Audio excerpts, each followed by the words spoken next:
अस्सलाम वालेकुम दोस्तों, मैं हूं आसिम सोहेल और आप देख रहे हैं मेरा यूट्यूब चैनल और फेसबुक पेज। उम्मीद करता हूं कि आप सब खैरियत से होंगे।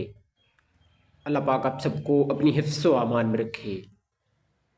दोस्तों, आज हम आपको साग खाने के फ़ायदे, कुछ नुकसानात और इस्तेमाल करने का सही तरीका बताएंगे, क्योंकि आजकल साग खाने का मौसम चल रहा है।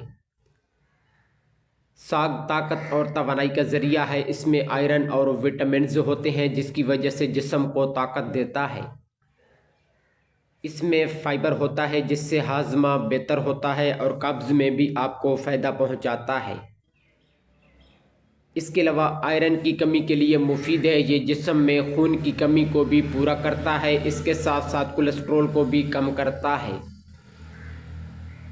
इसके इस्तेमाल से मुदाफ़ाती निज़ाम बेहतर होता है। इसमें विटामिन ए और सी आपको बीमारियों से बचाते हैं और क़ुव्वत मुदाफ़ात को भी बेहतर करते हैं। साग में कैल्शियम की मुनासिब मिकदार पाई जाती है, जिसकी वजह से जिस्म की हड्डियां मजबूत होती हैं। दोस्तों, इसे बहुत ज़्यादा खाने से उफारा और बदहज़मी हो सकती है। इसके अलावा थायराइड के मरीज़ों के लिए बहुत ज़्यादा खाना नुकसान दे सकता है।